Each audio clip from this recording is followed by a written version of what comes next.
From the book of Genesis. After these things, God tested Abraham. He said to him, Abraham. And he said, Here I am. He said, Take your son, your only son Isaac, whom you love, and go to the land of Moriah, and offer him there as a burnt offering on one of the mountains that I shall show you. So Abraham rose early in the morning, saddled his donkey, and took 2 of his young men with him, and his son Isaac. He cut the wood for the burnt offering, and set out, and went to the place in the distance that the God had showed him. On the 3rd day, Abraham looked up and saw the place far away. Then Abraham said to this young man, Stay here with the donkey. The boy and I will go there. We will worship, and then we will come back to you. Abraham took the wood of the burnt offering and laid it on his son Isaac, and he himself carried the fire and the knife. So the 2 of them walked together. Isaac said to his father Abraham, Father. And he said, Here I am, my son. He said, The fire and the wood are here, but where is the lamb for the burnt offering? Abraham said, God himself will provide the lamb for the burnt offering, my son. So the 2 of them walked on together.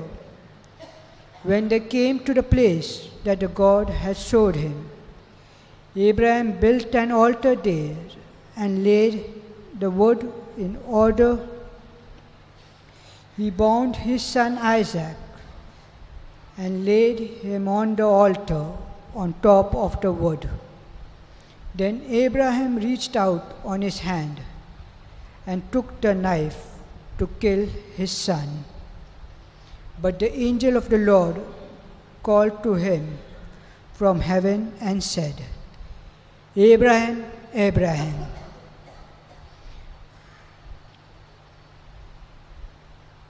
And he said, Here I am. He said, Do not lay your hand on the boy, and do not do anything to him. For now I know that you fear God, since you have not withheld your son, your only son, from me. And Abraham looked up and saw a ram caught in thick by its thorns. Abraham went and took the ram and offered it up as a burnt offering instead of his son. So Abraham called the place, The Lord will provide, as it is said to this day, On the mount of the Lord I shall be provided. This is the word of the Lord. Thanks be to God.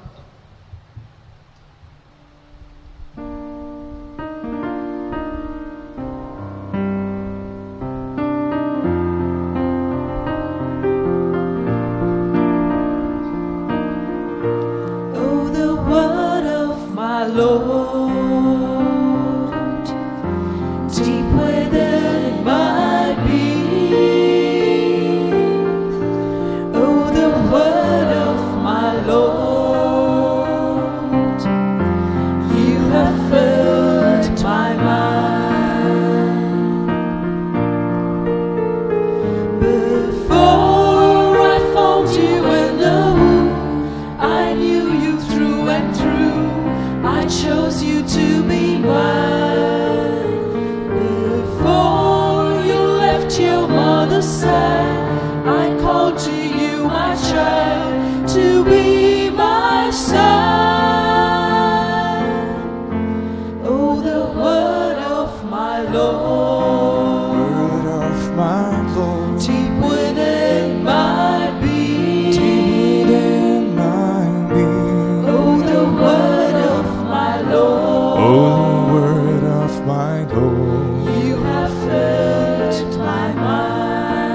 Kindly rise for the gospel acclamation.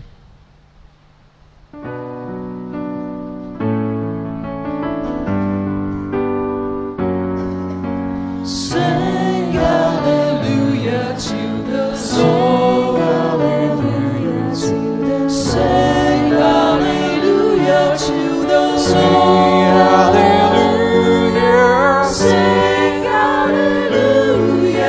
Sing hallelujah. Sing hallelujah to the Lord. This is the day that the Lord has made.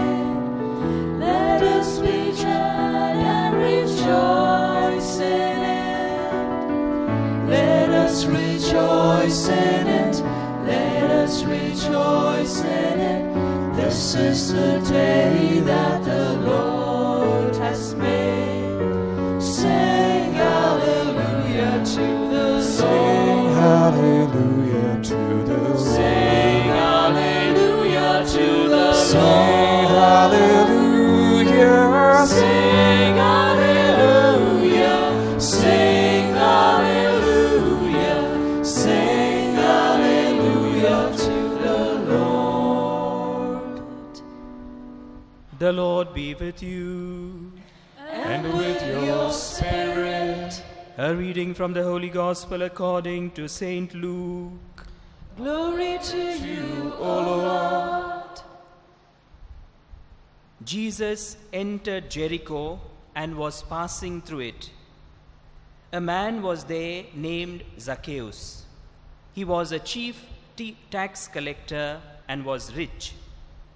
He was trying to see who Jesus was, but on account of the crowd, he could not, because he was short in stature. So he ran ahead and climbed a sycamore tree to see him, because he was going to pass that way. When Jesus came to the place, he looked up and said to him, "Zacchaeus, hurry and come down, for I must stay at your house today." So he hurried down and was happy to welcome him. All who saw it began to grumble and said, "He has gone to be the guest of one who is a sinner." Zacchaeus stood there and said to the Lord, "Look, half of my possessions, Lord, I will give to the poor. And if I have defrauded anyone of anything, I will pay back 4 times as much." Then Jesus said to him, "Today salvation has come to this house, because he too is a son of Abraham. For the Son of Man came to seek out and to save the lost." The Gospel of the Lord. Praise to you, Lord Jesus Christ.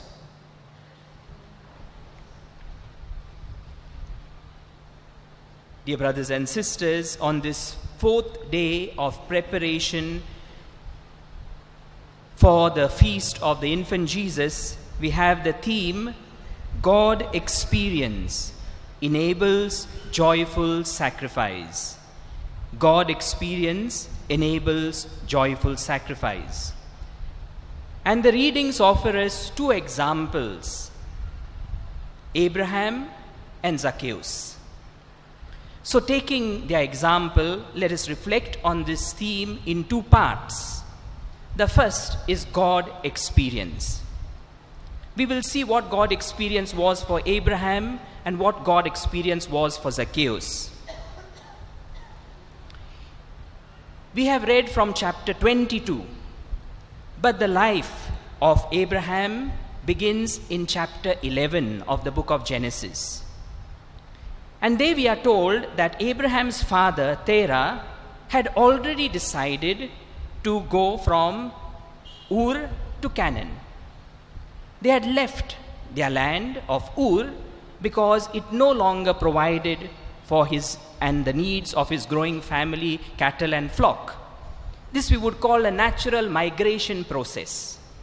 And they are on their way to Canaan, and they reach a place called Haran, and they stay there. It is at this point of time that God intervenes. So you see, Abraham is not in search of God.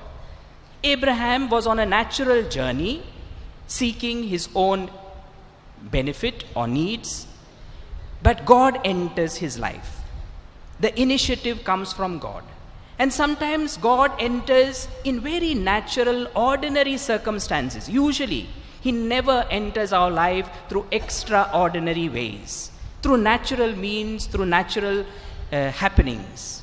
So this is also what we find in the life of Abraham. There is a famous book by Gerard Hughes. He is a Scottish Jesuit.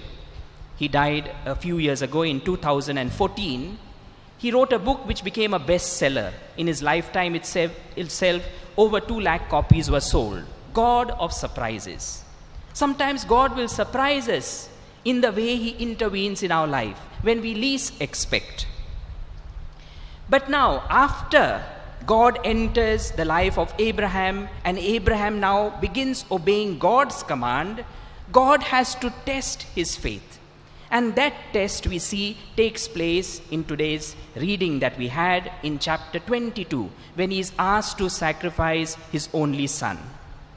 And there we will see the response of Isaac and the response of Abraham. Isaac is a young man. Probably he's reached the age of reason. So he reasons out. We have the wood, we have the fire. Where is the victim? He is having a natural reasoning. Whereas Abraham has already entered the faith dimension. And he says, don't worry, my son, God will provide. That is faith. So we see how God takes the initiative in the life of Abraham. Now coming to the example of Zacchaeus. Here it is a little different because Zacchaeus has a desire to see God. At least Jesus, the Son of God. And he has many difficulties, but he is ready to overcome all that. This is a natural longing that we have. We have a number of psalms that express this longing for God. For example, Psalm 42. As a deer longs for flowing streams, so my soul longs for you, O God.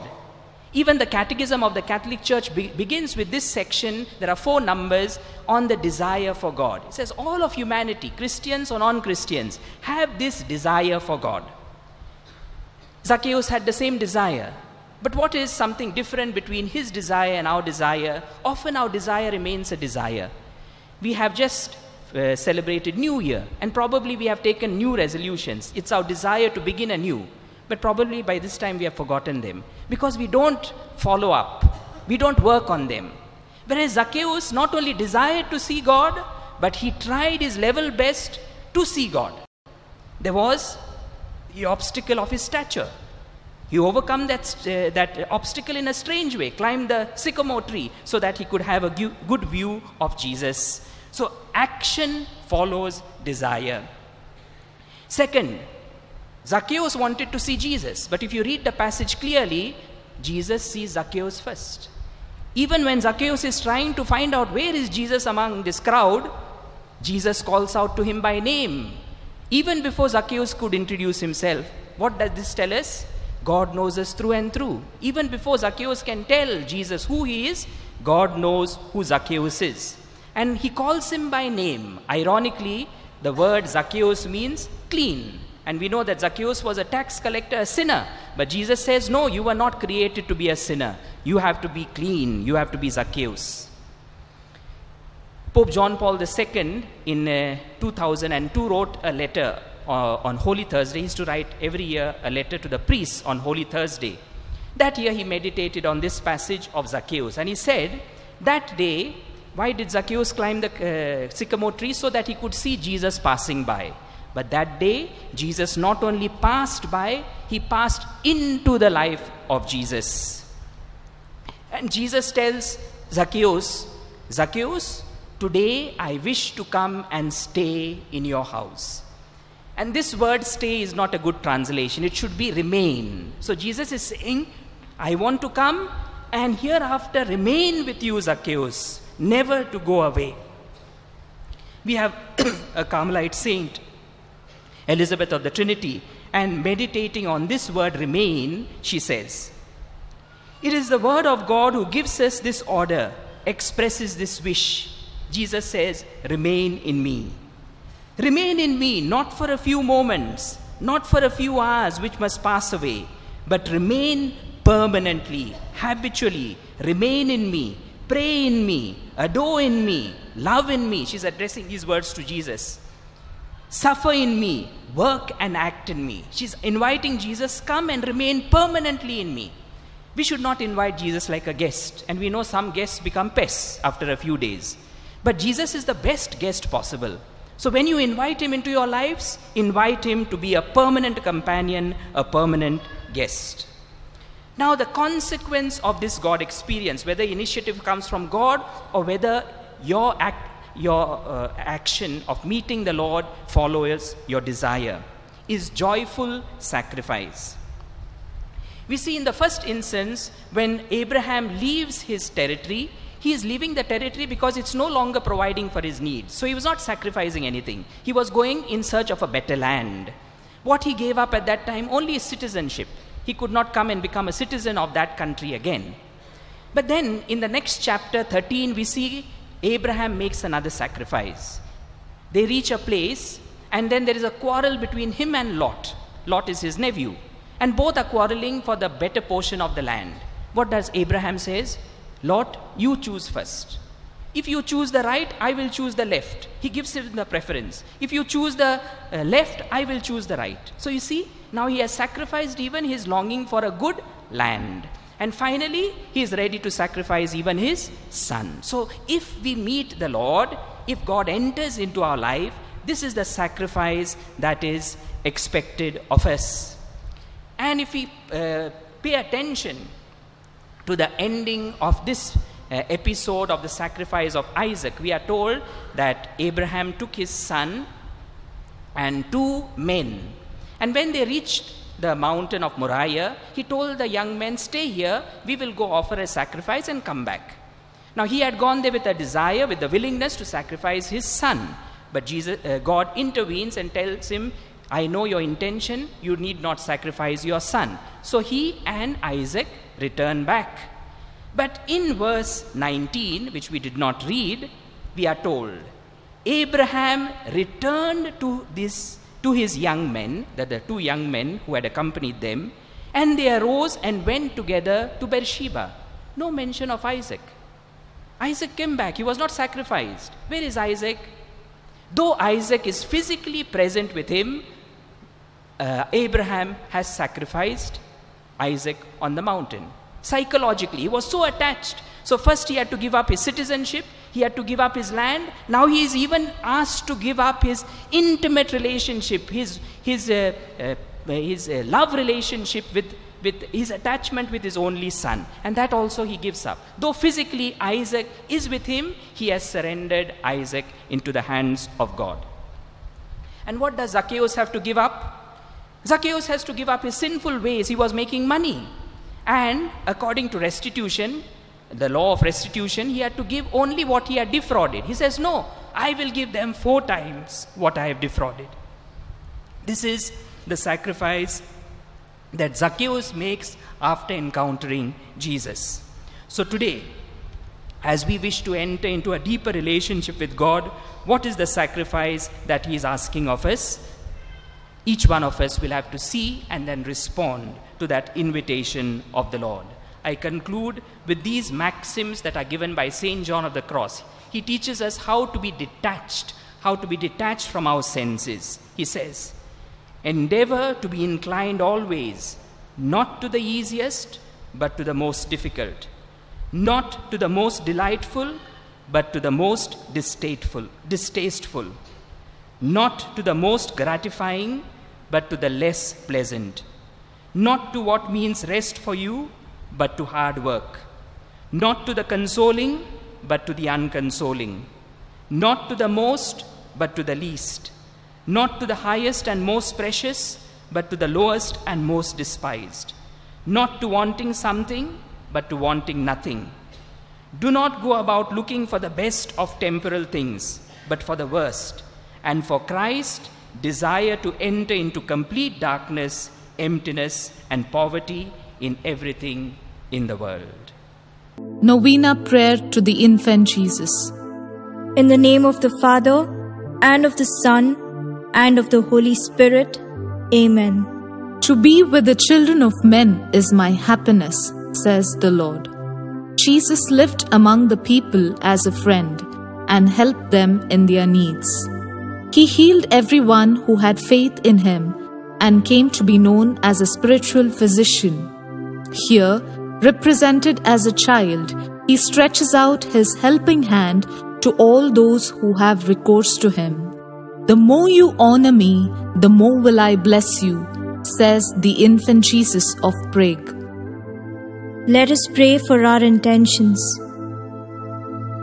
O holy infant Jesus, through your life on earth, you revealed to us by many marvels your hidden power. So now bless us abundantly with your uplifted hand and graciously deign to hear the petitions of those who call upon you in faith and trust. Amen. Our Father, who art in heaven, hallowed be thy name. Thy kingdom come, thy will be done, on earth as it is in heaven. Give us this day our daily bread, and forgive us our trespasses, as we forgive those who trespass against us. And lead us not into temptation, but deliver us from evil. Amen. Hail Mary, full of grace, the Lord is with you. Blessed are you among women, and blessed is the fruit of your womb, Jesus.